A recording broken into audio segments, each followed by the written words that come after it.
Welcome back to the shop. It's been a while since I've posted a video on the work that's been going on here, and that's for a lot of reasons. The shop has been super busy, which is great. The other reason is it was kind of a mess down here with all the work that was coming through the shop. And then to add a third thing to that is I was thinking about building a separate shop building on my property to be able to expand what we're doing in the shop. I did a lot of thought about it, looked at the cost, and when I looked at the cost, it was going to be really expensive to bring a building onto the property and get what I have here. In the shop right now, I have heat, I have air conditioning, I have water. And to put up a separate building, it would have been extremely cost exorbitant to be able to replicate what I have. So I made the decision to stay here in my basement shop and do a complete revamp of the shop to get better use of the space. My current space here is 645 square feet. If I were to build a building, it was going to be about 600 square feet. And my thought process was, if I do a better job of organizing my space here, then I can save the cost of building that extra building. So this is going to be the obligatory shop tour. I spent a lot of time cleaning up the shop in between customer jobs, and I'm going to take you through what I've done to improve my basement shop and save a whole bunch of money from having to build a shop. So where do you start when you're designing a shop or revamping your existing shop? The first question you have to ask yourself is, how am I going to use the space? For me, I do furniture repair and restoration. So I need access to clamps and benches and tools that I use to strip finishes, do repair work, lots of clamps, etc. I don't need huge outfeed, infeed tables because I'm not doing a lot of casework. I do some casework, but that's not my principal business. When we look at a lot of other YouTube videos that are out there, folks are building gigantic shops with 12, 14-foot ceilings, huge in-feed and out-feed tables and work surfaces, and they're building because they're doing casework. So they're building kitchen cabinets or bookcases or built-ins and things like that. That's not my primary business. So as I design my shop, and I encourage you that as you design your shop, think about how you're going to use the space. Are you going to be building big pieces? Are you going to be working on furniture repair?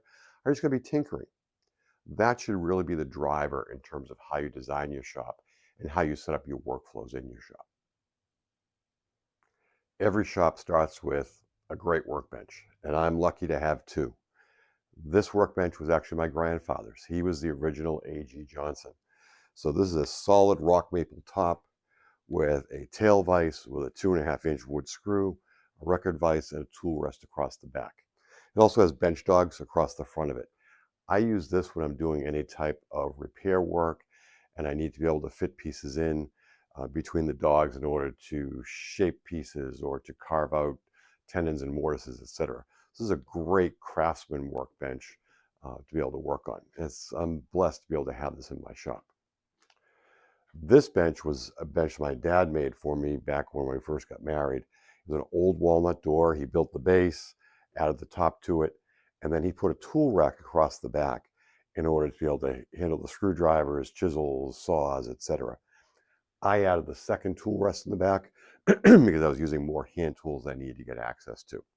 I'm going to take you through some of the detail that's here, but every good shop starts with great workbenches, and I have two. A lot of the traditional craftsman and cabinet making benches that you'll see have the bench workspace, but then a tool trough in the back.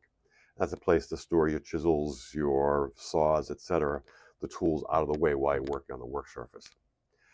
I'm a firm believer that that's a great place for sawdust to be caught up. Cover up your tools, then you dig through the sawdust to get to it, cut your hands, etc. I'd rather have the wider use of the space. So by having this full width workbench and then the tool rack in the back, I get a better use of my space, and I make it a point that once I use a tool, I put it right back again. That way I'm not cluttering my work surface.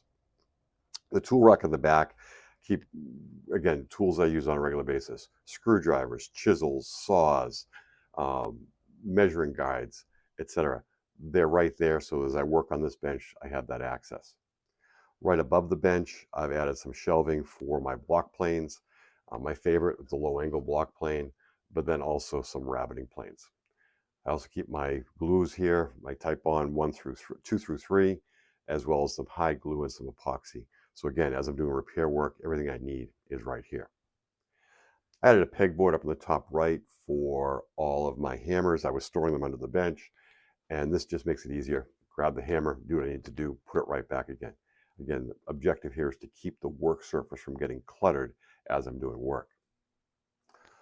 On the left side of the bench, I added some more pegboard, and here's where I put a lot of my pneumatic tools as well as other things that I use regularly. My color wheel, masking tape, staplers, etc. This corner was originally an abyss. That's where I kept my shop vac and my compressor. And by reusing this space, I'm able to use it for storage. I do a lot of work with dowels as I do chair repair. This is a great way to organize all my dowels. And then up above that, I have additional pegboard with my screw guns, batteries, and again, some measuring tools. I recently added this pegboard here on the right, and I relocated a lot of the tools that are above this workbench over to the new pegboard. So what I've done is create space for myself so I can add some more tools that I use on a regular basis so that they're right there. This bench, again, I said was my grandfather's, and I try to get the best use of the space as I can. I have some 24-inch tool cabinets that I was able to roll right underneath the bench and keep access to bolts and nuts and other parts that I need, because we always have coffee cans full and jars full of stuff, and this is a great way for me to store that. Because it's a basement shop, it gets pretty cold, and what I did was I added storm windows to all of the basement windows. And it's not perfect, but what it does do is cut down on some of the cold airflow that comes through. And I've done that by adding it to all the windows here in the shop. Keeps the light coming in, but then also keeps some of the cold out. Another nice part about this space is do a lot of work in this corner. And I've got a heater up in the corner that while I'm working there, because it gets chilly down here, the heater kicks on and keeps me nice and warm. Flipping the camera around to the other side, this is where I keep all of my machinery. And I do all my cutting in this space. So I got my table saw, my router, some other machines over here that I'll take you through. And over on this side was completely redesigned. I have relocated my miter box saw. I have my finishing table, as well as my drill press. So in this space, again, we have the miter box saw. I have my refinishing table. And there's some unique parts about this refinishing table. So down below, I have some more 24-drawer storage where I keep my glues, my syringes for the glues, touch-ups, stains, pigments, etc.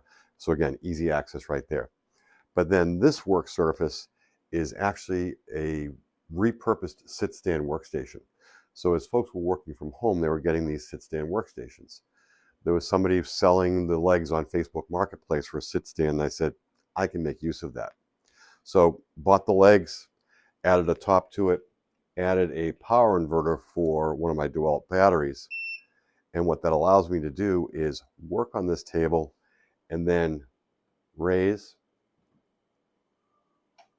and lower the height depending upon the piece that I'm working on.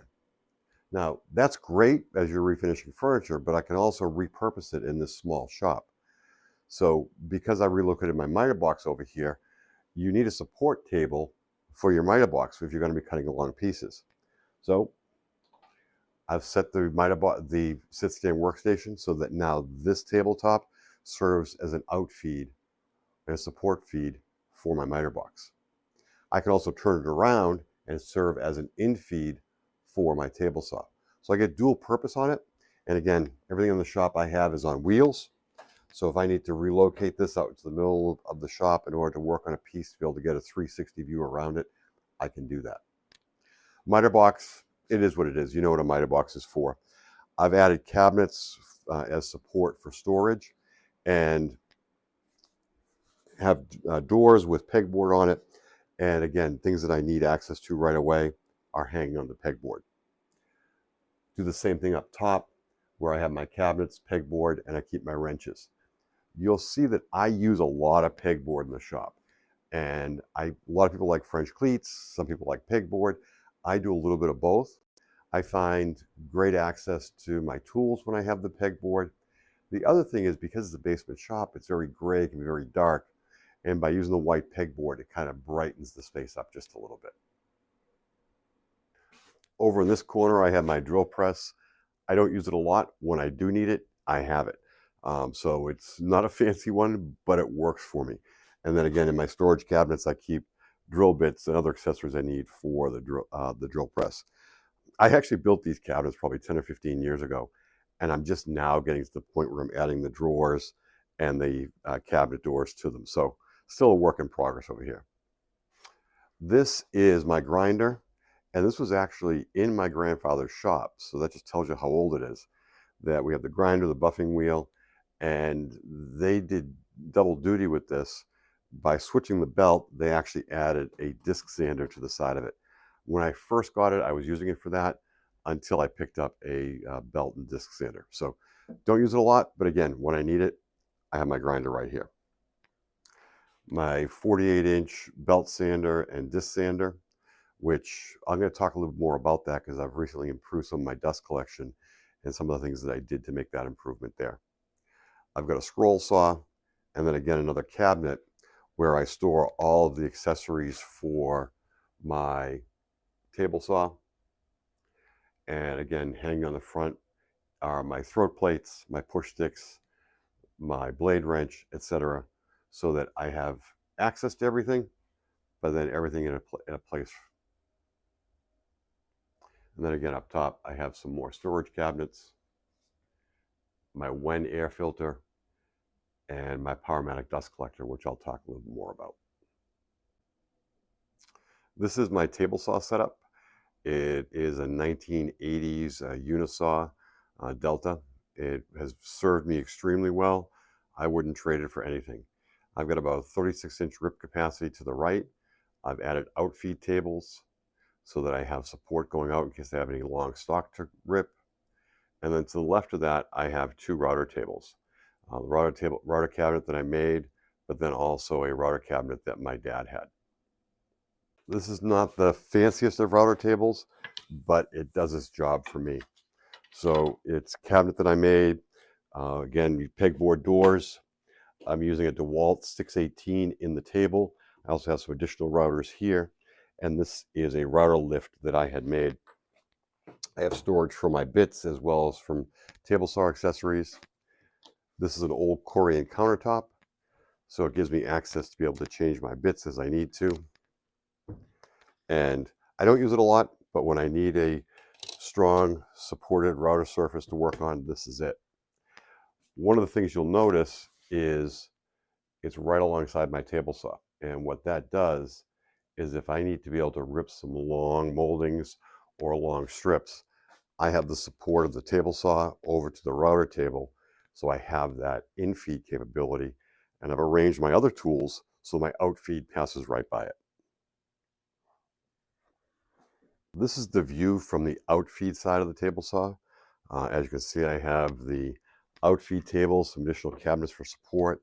And as I extend on the infeed side, I've got about 10 or 12 feet.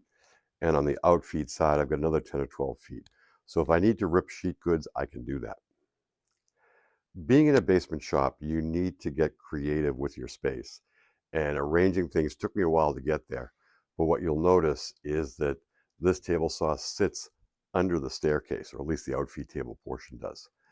And that works for me because I don't rip a lot or cut on the table saw a lot of tall pieces, so that as I'm working, the pieces just flow right underneath the staircase and they're not in my way in any shape or form. I recently relocated my bandsaw over to this side of the table, this side of the shop as well. It originally was over where the miter box was, but I relocated it here. And again, it keeps all of my heavy dust creating machines all in one central location. Flipping the side view, so we have the table saw here, the outfeed tables. What I have here is my 13-inch lunchbox planer. as well as a 6-inch joiner. I don't use them a lot, but when I need them, I do need them. So again, you'll notice that all of my heavy chip creating machinery is all located in one location. And there's a method to this madness, and I'll show you why. I have a 1980s, 1990s Powermatic PM73 1.5 horse dust collector. I was able to pick it up from a shop that was closing for very, very inexpensively. And it was an upgrade from the small Shop Fox dust collector that I had. And it worked really well. I recently added a Win air filter to it as opposed to the 5-micron bag that came with the Powermatic. And doing that was a tremendous improvement in terms of the increased CFM that I have from the dust collector. I did have a trash can separator on my dust collector as well, and it worked, but I didn't find myself emptying the trash can very often. So I did some testing, and I found that with the new Win air filter, removing the trash can separator and just using the plastic dust bag, I was able to double my CFM coming into my power tools. So I've opted to take the trash can separator out of the mix and just use the plastic bags for the dust collection. It just means I need to replace them more often, but the trade-off is better suction at the tools versus having to change the bag. I'll take the suction at the tool in order to improve the dust collection in the shop. There are countless videos on YouTube in terms of how to plumb your dust collector. And I've watched some of them. There's no right, my opinion, there's no right or wrong way. It's what works for you. And for me, I use the Y coming off the bottom of the dust collector, going over to 4-inch HVAC ductwork. And then that ductwork travels in between my cabinets over to my various power tools. I added the motor cover to my table saw, so I have dust collection there. So by co-locating all of my tools, what I'm able to do is have one trunk coming off with my HVAC ductwork, and then it comes up with my blast gates to service my router table, my bandsaw, and then over for my planer and my joiner. Again, this works for me, and by co-locating everything together, I'm able to decrease the run of the HVAC ducting through the shop.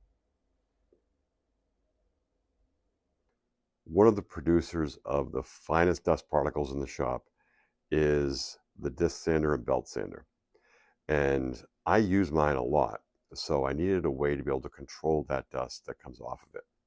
Now, I did strategically locate it right below my Win air filter so that when I'm using it, I definitely have the air filter going, but that wasn't enough. So as I redid my HVAC ductwork for my DC, I added a blast gate and then a custom shroud for the belt and disc sander. Kind of just wraps around the mountings of the disc sander itself.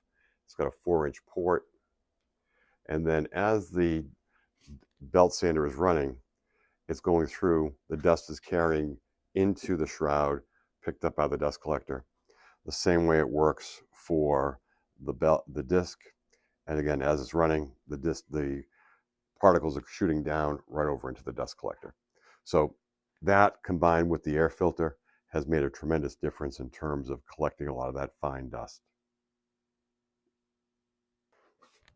Refinishing furniture causes fumes. If you're using strippers or stains and varnishes or polyurethanes and shellac, there's a smell to those, and you need to be able to evacuate those smells out of your shop for a safer work environment. So I created, again, I told you about the storm windows, but I created this other insert that fits in all the windows in the basement that have 2 fans, 350 CFM combined suction. So I have them on reverse so that if I'm using anything that has a strong smell to it, I take the storm window off, plug in those fans, and it evacuates any of the fumes right out of the shop very, very quickly so that it's not going up into the house and it's not here in the shop while I'm working. When you're in a small space, you have to make use of as much space as you have. As you can tell, I've filled all of my walls with the tools that I need access to right away. But then there are other things that I need that I don't have space on the walls for. So I use the rafters up in the ceiling. So hanging from the joists, I have my Craig jig, I have my miter sled, I store my F clamps, and then if I flip around to the other side, I keep my glue blocks, some reference material. I have more clamps up here. And on the other side of the shop, I have a French cleat rack where I store all my pipe clamps. So again, it's make use of as much space as you can, have things be easy access, and then as you use things, you got to make sure you put them back where they were so you don't create more clutter in the space. So that's the shop. It's not going to win any awards from Better Home and Garden or Architectural Digest, but it works for me. And it can work for you. Again, it's really figuring out how are you going to use your space and then design your space around your usage. I still have work to do. I'm using about half of the 465 square feet that I have. I need to improve my use of that side of the space of the shop. The other thing I need to do is I need to improve my lighting. I'm using the old T5, T8 fluorescent lights, and they work. They're expensive to run. A lot of them are burnt out. So I need to upgrade. I need to upgrade them, and I'll probably upgrade to the LED lights. And I'm doing a lot of research. I've contacted a couple of companies that specialize in shop lighting, doing the 4-foot LED strips. And it's not an inexpensive proposition. And you need to go through and make sure you're getting the right product, the right lumens, the right color reference index, etc. There's a lot to it, and I'm doing that research, but it's also going to be a significant expense. So that's something that I'll be adding a little bit later down the line. So I hope this has been helpful for you. Again, this is how I designed my shop for furniture repair and restoration. There may be things that you can grab from this that you can apply in your shop. I hope they were helpful for you. I really appreciate you watching the video. Please like, subscribe, and if you have any questions in terms of how I set anything up or about any of the work that we do here at A.G. Johnson & Son, just please comment below. Thanks again.